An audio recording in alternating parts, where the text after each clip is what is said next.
اگر دادا کوئی جرم کرے گا تو پوتا اس کی سزا کاٹے گا۔ پولیٹیکل پریزن کیمپ نمبر 14 میں ایک پریگننٹ عورت قید میں ہے اور شمالی کوریا یا نارتھ کوریا کے صدر کم جونگ اِل کی بھوک کے مارے گھاس اور چوہے کھانے پر مجبور تھا۔ مشہور و معروف ہیومن رائٹس ایڈوکیٹ بنتے ہیں۔ اسکیپ فرام کیمپ 14 لکھی جاتی ہے۔ روزمرہ کی زندگی حقیقت میں کیسی نظر آتی ہے؟ لوگ رات کو پڑھ نہیں سکتے، ٹیلی ویژن نہیں دیکھ سکتے، موبائل استعمال نہیں کر سکتے۔ قریب کوئی 20 لاکھ لوگ صرف اور صرف بھوک سے مر گئے تھے جب سوویت یونین ٹوٹ پھوٹ کا شکار ہوتا ہے۔ کون کیا کرے گا، کہاں رہے گا، کہاں پڑھے گا، کیا پڑھے گا، انٹرنیٹ پر کیا سرچ کرے گا، یہ تمام کچھ آج کے اس ماڈرن دور میں بھی وہاں کی حکومت طے کرتی ہے۔ صورتحال یہ ہے کہ کم جونگ جیسا کوئی اور لباس نہیں پہن سکتا، 2 وقت کا کھانا، تعلیم، صحت، یہی ہے دوستو Democratic People's Republic of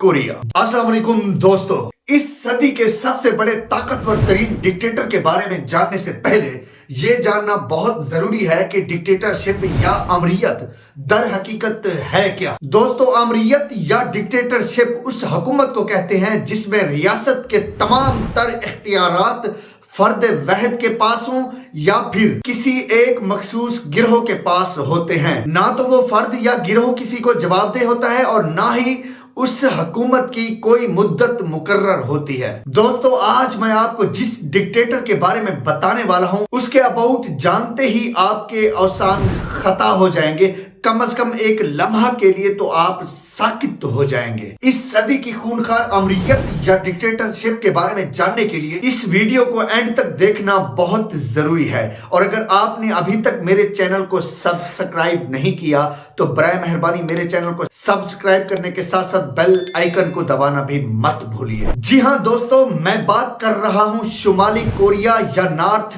Korea کے صدر کم جونگ اِل کی۔ سن 1981 ہے۔ نارتھ کوریا کے پولیٹیکل پریزن کیمپ نمبر 14 میں ایک پریگننٹ عورت قید میں ہے اور وہ قید میں ہی ایک بچے کو جنم دیتی ہے جس کا نام رکھتی ہے شن ڈونگ ہاؤک، اور وہ بچہ اسی ہی جیل میں بڑا ہوتا ہے۔ دوستو، نارتھ کوریا کی حکومت کیونکہ گلٹ بائی ایسوسیشن کے کنسپٹ کو مانتی ہے جس میں اگر کوئی شخص کسی بھی قسم کا پولیٹیکل کرائم کرتا ہے یا جرم کرتا ہے تو پھر اس شخص کی پوری فیملی کو یا پورے خاندان کو نہ صرف جیل میں ڈال دیا جاتا ہے بلکہ اسی ایک شخص کے کیے کی سزا اس کی آنے والی 3 نسلوں کو بھگتنی پڑتی ہیں۔ یعنی کہ اگر دادا کوئی جرم کرے گا تو پوتا اس کی سزا کاٹے گا۔ چونکہ نارتھ کورین حکومت کا ماننا تھا کہ اس بچے کا خون گندا ہو چکا ہے، جیل میں اس بچے کا بچپن انتہائی خراب حالات میں گزرتا ہے جہاں اس کو کھانے کے لیے انتہائی قلیل مقدار میں مکئی کا دلیا دیا جاتا تھا اور وہ بھوک کے مارے گھاس اور چوہے کھانے پر مجبور تھا۔ اس پریزن کیمپ میں لگ بھگ 20,000 قیدی تھے اور اس کیمپ کے رولز بڑے ہی سادہ اور واضح تھے۔ رول نمبر 1، اگر آپ جیل سے بھاگنے کی کوشش کریں گے تو آپ کو گولی مار دی جائے گی۔ رول نمبر 2، اگر آپ کسی دوسرے کے منہ سے بھاگنے کی بات سن لیتے ہیں اور آپ وہ بات انتظامیہ کو نہیں بتاتے تو اس کے ساتھ ساتھ آپ کو بھی گولی مار دی جائے گی۔ پھر ایک دن ایسا آتا ہے کہ شن کی عمر 13 سال ہو جاتی ہے اور وہ اپنی ماں اور بھائی کے منہ سے جیل سے بھاگنے کی بات سن لیتا ہے۔ شن چونکہ چھوٹا ہے، وہ نہ سمجھ ہے، وہ یہ بات جا کر گارڈز کو اس لیے بتا دیتا ہے کہ کہیں اس کو کھانے کے لیے کچھ زیادہ دیا جائے گا۔ تقریباً 7 ماہ کے بعد تمام قیدیوں کو اکٹھا کیا جاتا ہے اور شن کے سامنے ہی اس کی ماں کو پھانسی پر لٹکا دیا جاتا ہے اور اس کے بھائی کو گولیوں سے چھلنی کر دیا جاتا ہے۔ سال 2005 ہے اور شن کی عمر 23 سال ہو چکی ہے۔ وہ اس عمر میں جیل سے بھاگنے کی کوشش کرتا ہے اور اتفاقاً وہ اس کوشش میں کامیاب بھی ہو جاتا ہے۔ شن کسی طرح بچ بچا کر نارتھ کوریا سے چائنا پہنچتا ہے اور وہاں سے وہ ساؤتھ کوریا پہنچ جاتا ہے۔ آگے جا کر شن مشہور و معروف ہیومن رائٹس ایڈوکیٹ بنتے ہیں جس کی آواز یونائٹڈ نیشن تک پہنچ جاتی ہے، جس کے بعد شن پر بڑی مشہور کتاب اسکیپ فرام کیمپ 14 لکھی جاتی ہے۔ دوستو، شن کی کہانی جاننے کے بعد اب سمجھتے ہیں کہ نارتھ کوریا میں روزمرہ کی زندگی حقیقت میں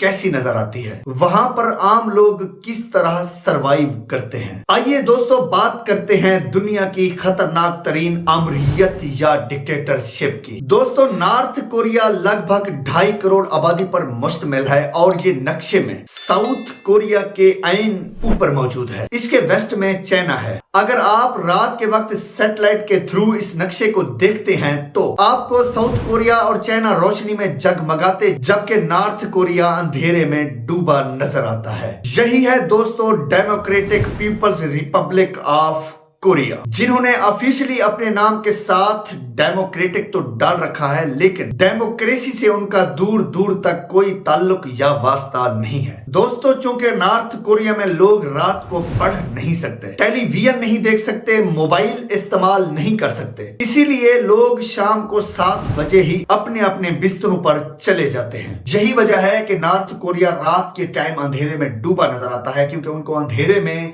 रहने की आदत सी हो चुकी है। दोस्तों नॉर्थ कोरिया में भूख अफलास इतनी ज्यादा थी कि सन 1995 में वहां पर मेंढकों की तादाद सिर्फ इसलिए कदरे कम हो गई थी क्योंकि लोग भूख के मारे मेंढक खाने पर मजबूर हो गए थे, और उसी दौरान करीब कोई 20 लाख लोग सिर्फ और सिर्फ भूख से मर गए थे। सन 1980 से पहले नॉर्थ कोरिया की जीडीपी बहुत ज्यादा थी और वो इंतहाई तरक्की याफ्ता मुल्क था। नॉर्थ कोरिया के लिए मसाइल तब शुरू होते हैं जब सोवियत यूनियन टूट फूट का शिकार होता है। चूंकि सोवियत यूनियन नॉर्थ कोरिया को खाना और सस्ता तेल मुहैया करता था, यही वजह थी कि सोवियत यूनियन के टूटने के बाद नॉर्थ कोरिया की इकोनॉमी भी टूट कर रेजा रेजा हो गई, जिसके बाद बिजली पावर स्टेशंस बंद हो गए, अंधेरे छा गए, लोग भूख से मरना शुरू हो गए। यूं हर आने वाले साल उनकी हालत बद से बदतर होती चली गई। हालात इस कदर खराब हो गए थे, वहां के लोगों ने जवानों को जिंदा रखने के लिए बुजुर्गों को या ज़ईफों को भूखा मरने दिया, और ये सब वहां पर सिर्फ और सिर्फ इसलिए हो रहा था क्योंकि नॉर्थ कोरिया में टोटली कंट्रोल्ड डिक्टेटरशिप थी। दोस्तों नॉर्थ कोरिया में आज की डिक्टेटरशिप किम फैमिली के पोते किम जोंग इल के नाम है, जो कि दुनिया की सबसे खतरनाक तरीन और मजबूत तरीन सुप्रीम लीडरशिप या फिर डिक्टेटरशिप के हामिल है। वहां की सरकार अगर कुछ भी करती है तो किम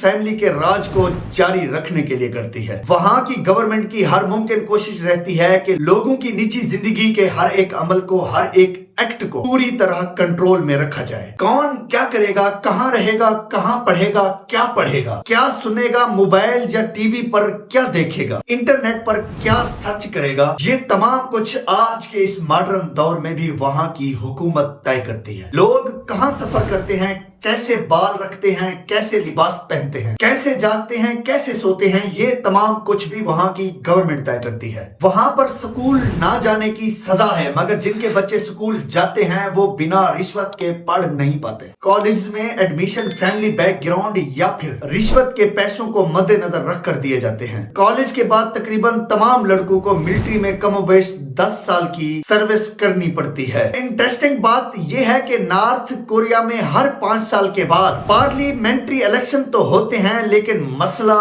ये है कि हर सीट पर सिर्फ और सिर्फ रूलिंग वर्कर पार्टी का एक ही उम्मीदवार खड़ा होता है। अगर उस उम्मीदवार के खिलाफ कोई वोट करेगा तो उसको गद्दार वतन जाना जाता है या तस्वुर किया जाता है। सूरत हाल ये है कि किम जोंग जैसा कोई और लिबास नहीं पहन सकता, उनके जैसा कोई और हेयर स्टाइल नहीं रख सकता, और ना ही उनके जैसा कोई और चश्मा पहन सकता है। नॉर्थ कोरिया में इन तमाम रूल्स को इंप्लीमेंट करवाने के लिए वहां जिक्र किए गए तमाम शोबों की अलग अलग से पुलिस मौजूद है। जो भी रूल्स तोड़ेगा वो मुतअल्लिका पुलिस का सामना जरूर करेगा। वहां पर लोगों को अपने ही मुल्क के एक हिस्से से दूसरे हिस्से में जाने के लिए हुकूमत की इजाजत दरकार होती है और वजह भी बताना जरूरी होता है। आउट ऑफ कंट्री में घूमने के लिए जाना भी मुहाल है। कोई शख्स सरकार की इजाजत के बिना अगर किसी दूसरे मुल्क जाएगा तो वो भी गद्दारे वतन तस्वुर किया जाएगा और उसको सजा के तौर पर सजाए मौत या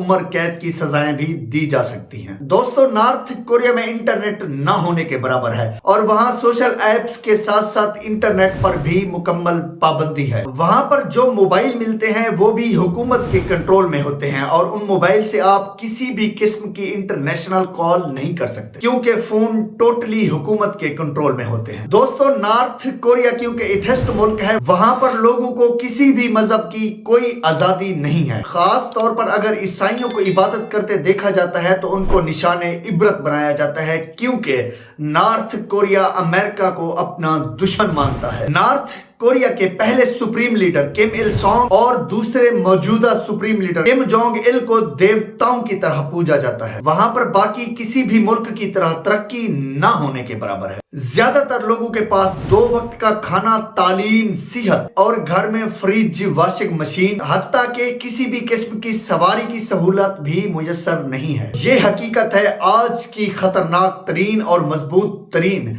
आमरीयत या डिक्टेटरशिप की। अगर आपको मेरी वीडियो पसंद आई है तो बराए मेहरबानी मेरे चैनल को सब्सक्राइब करने के साथ साथ बेल आइकन को दबाना मत भूलिए।